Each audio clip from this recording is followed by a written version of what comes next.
So about structure, right? So what do you do when you think about structure usually? How do you kind of go about it naturally? So it's kind of difficult. I usually try to, I mean, I usually do future based these days only. Right. But when I do future based, when I'm recording, I usually like use filters on the chords because that's the first thing I record. And then I usually record all the elements and then have like some kind of smooth transition from that recording section to the section where I start singing. Then build up drop. Maybe after the first drop, have a little bit of lay down part, then build up drop and outro Yeah. is what I usually tend to go with. Yeah. I mean that's perfectly fine. It just like what I've noticed with you specifically is you tend to have a pretty long recording time. And one thing that can help is, especially if you're using cables, right? You have more track effects now, which means what I do is I would just sample one sound, like a, no, that's not, like one bass sound, for example, that just keeps going. And then I would transpose it up and down instead of having to have one loop on one track that goes through the whole chord progression. Then you can just save a lot of time that way. And structure wise, you can make things a lot more interesting that way as well, because then with filters or phasers, flangers, or whatever you want, you can chop things up. And you can still do that when you're recording it normally, of course. It would just take a lot more time. And yeah, that's how I usually keep things interesting. I used to do the filter thing like a lot as well. If you look at my earliest stuff, like that's I just do that every time, like filter out, sing, and filter goes up and then drop. I mean, if you look at like MH or Sideshow even, they do that over and over. They've done that over and over again, especially with future bass. So I'm not sure how you would change that for future bass specifically, but there are a lot, like a lot of ways you can do intros is what I think. And like maybe it can be like pad break even, that is just like after recording everything, that is just like sweeping pads, and then you do a separate build up that like introduces the bass, or then you filter everything out and slowly, and then it comes up and then drop, like a faster filter like transition instead of having the filter like right away. And like pre-drops, like that's what I'm working on now, because like if you listen to Red Frost, for example, it's also about the genre, obviously, because rhythm just, it's all about the pre-drop sometimes. So experimenting with like having a pre-drop with like these track effects, for example, and then having assigns to change that all at once and then drop like at the same time. That can be something to switch up like the structure. So all depends on what you want. What do you aim for like recording? Like until what would you recommend is around what time do you aim for to like actually quote unquote start your track? I'd say 115. That's Okay. that's what I did. If it's like, or at least under 130, I think. It really depends on how you do the build up. If you look at Josh, for example, he has it like slightly longer, but it's like he puts a lot of effort into making that interesting. And he sings harmonies, right? So like it's gonna take a longer time anyways. Because if you build it up nicely and it doesn't feel long at all, it can be 3 minutes for all I care. But in general, if you're just like recording basses, recording chords, and just basically going on to your mic, or like, you know, like all this stuff, I say keep it as close to 1 minute as possible. One thing you can try is like adding more elements without actually putting stuff into your mic like for a long time. As in, again, like short loops, like one shots, maybe even like the way I play one shots. You can totally have, like, let's say just have a one track, like, fuck, you know what I mean? Like this one that keeps going, that maybe goes into an oscillator, and then another track that's like a one shot that's playing like a pluck, that you can bounce that all in one time. And all you have to do is just sample, and then you can have a third track that's the bass that's just playing, and then you can bounce those two into one track and then have the bass play, and then you still have one track for drums, you know. And then that can be part of the build up, but then you're also recording at the same time. I'm not saying like more stuff happening is always better. But utility, like you having the choices is nice. It shows technique as well. Yeah. And about pre-drops, for pre-drops, there's a lot you can do, and you can have a whole different sequence just for the pre-drop happening. So that's something I've been experimenting with, and maybe you can try. This is not future based, obviously, but yeah. What else? Also, like with drum sequencing, you can have like breakbeats for like buildups, which people haven't really been doing, but I think it can be really cool. Like for dubstep, for example, like BPM 150, can be, well, that's not 150, but you know what I mean?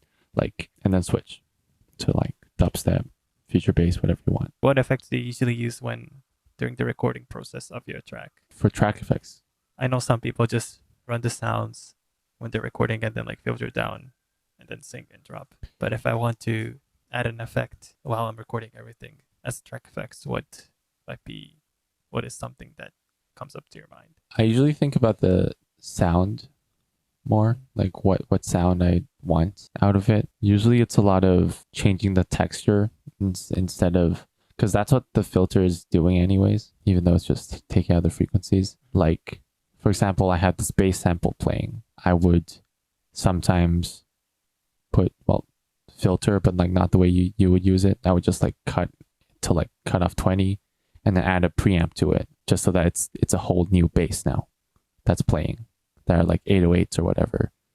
And then when the drop comes, that sound is what I use for like growl basses and whatever. You can do the same with like melodies and stuff like that. It just depends on what you're sampling. It depends on what you're inputting in. I use a lot of phasers, flangers to sequence the E level to get cool sounds with track effects. Nothing too crazy, honestly, but changing the pattern can make a huge difference. And the way I think about looping a lot, especially drops, right, is I think of sounds as percussive sounds instead of like whatever they are. Like I've mentioned this in the past, but like I would like hum the whole drop and it would be like one thing after another. And it's kind of like how solo beatboxers do it, kind of, because there's a very clear sequence of what's the focus of each measure or each beat even, so that everything's very clear. That makes mixing easier as well, because then you know where the focus should be. And if you're thinking about what the crowd is feeling when you're performing live, like, do you want them to feel the sub bass at this moment? Or do you want them to feel the like screech more, or the chords more for your case, and the contrast? Like maybe before the drop, you want to cut out the sub bass and then bring it in, so that, it hits at that moment. Yeah. For future bass, because you want your drops to sound like very wide and euphoric, I assume. Like maybe instead of just low passing it, which would make your, like in the crowd, it would just, the sub bass would still be there sometimes. And it's just like, maybe it can be like pads that have less highs and then that are like not as wide, not as grand while you're singing, maybe like piano sounds even. And then when the drop comes, it's like full on super saw with sub bass, and then with a tremolo groove going on. Like the contrast of what really makes the drop work. Yeah. Depends on how much stuff is going on with the drop as well. When you said make the chord wider on drops, then would you say like record the chords without like the chorus effect or stereo enhance or whatnot, and then put chorus on the drop? Or like, I mean, it's really dependent on the track and what you have available to you at the moment when you're doing the track. But yeah, and or even it can be as simple as having radio on or something that takes away the stereo, and then at the drop you don't have it. Like contrast, comparing contrast, because you want the listener to feel the difference like right away. And yeah, especially when it comes to battles, I don't think it's like necessarily whose drops hit harder, even though that's kind of, at least that's what it looked like my approach was in some senses, right? I think it's more about surprises when it comes to who wins. Like Robin versus Dice, for example. You kind of want people to go like, whoa, oh my God. You want those big moments, but you also want small moments like wow, how did you make that sound? Or like, wow, that sounds great on this system. You know, something like that. And yeah, sometimes when you have like a really good sound too, I think it's nice to just have that play, just have that really take the spotlight. In terms of mixing, that's also a big thing to think about. Like what sound you're putting in front and what sound you're putting in the back. Like a lot of loopers don't really have sounds in the back. Everything is just really in your face, especially with drops and stuff. I know it's harder with one device, but like if you listen to like my stuff, for example, I have a lot of noise going on in the background sometimes. Sometimes in the high end, it moves just a little bit. And yeah, it's clear what the focus is. And I try to not make it too much for the listener to handle at once. That makes sense. Yes. Yeah. And that goes into structure as well. Because if you know about that, then you know exactly when to put in the surprise. Like are you still on my Discord stream? Yes. Like here, again, ignore my singing, right? But like chords come in, and then like stuff like this, just like letting some stuff play, some variation, some small variation, you know, just to make the crowd think, is nicer than just singing throughout the chords and not changing anything. If you look at Bannon, he's always like doing something, or Josh even sometimes, like just having more changes, even if they're minute changes. Like Bannon changes like the vocal preset midway, like a lot. That's one thing I noticed. He uses harmony, just like, you know, assigns just to change it up. Yeah. Small efforts that, you know, Bannon's structure is amazing.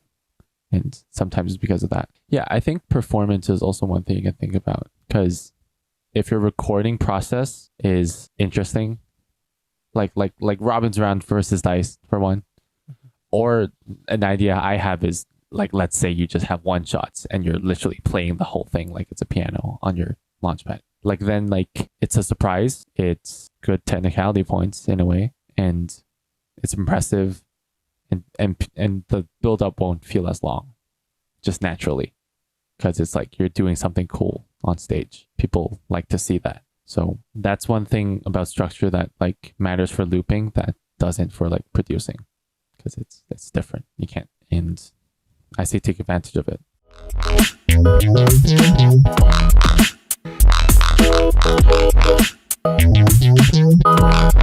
'Cause I don't wanna let you go.